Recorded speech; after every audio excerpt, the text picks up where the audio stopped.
Some questions now about the past, peace, and reconciliation.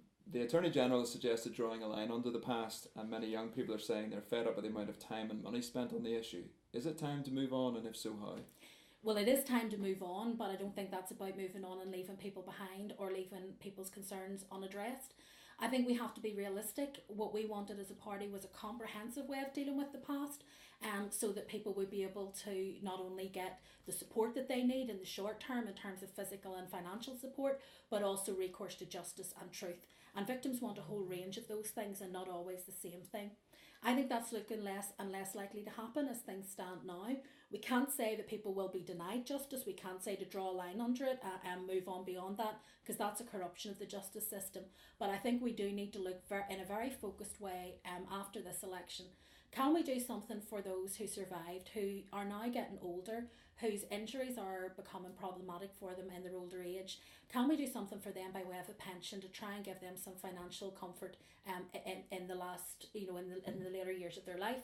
Can we do something about inquests such as the Lord Chief Justice has suggested that would allow that to be cleared out of the system and allow more action to be taken? And can we come to some agreement as to how we deal with all the other legacy cases in a way that isn't about tit for tat, one for you, one for me, but actually about giving justice and truth to victims who I think deserve better than the treatment that they've got already. I don't want to make false promises and say it's going to be easy, but I do think on those issues where we can find agreement, we now need to move forward, because perfect can't become the enemy of the good in this.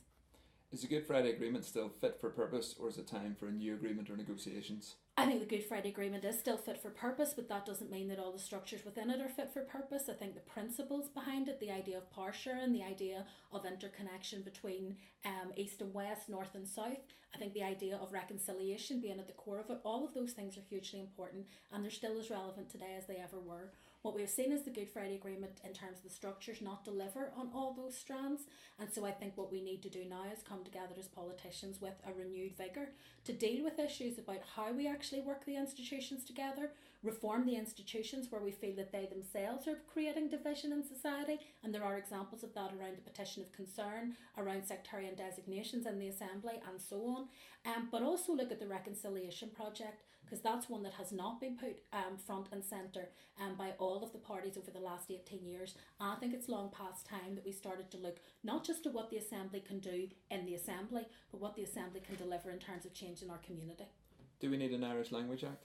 I think we do. I think, as every other minority language in these islands is protected under law, I think the Irish language should be protected under law, and I'm comfortable with that as an Irish Presbyterian and part of a tradition that saved Irish from extinction. I'm quite proud of our links to Irish. I think one of the things that we do need to say is that it can't simply be one without cost. We have to have a budget, we have to have a plan, and instead of bandying about, as people have, arguments about how much it could cost, let's sit down with the Irish language community and talk about what they really want. Because mostly what they're talking about is accessibility, visibility, and promotion of the language in non-traditional communities. A lot of that can be achieved on very little budget, and I think we can make a real difference in terms of using Irish as part of our shared heritage and part of the reconciliation project, rather than turn it into a political football. Are you on Twitter, and if so, do you run your own Twitter account? I'm on Twitter and I run my own Twitter account. It is all me.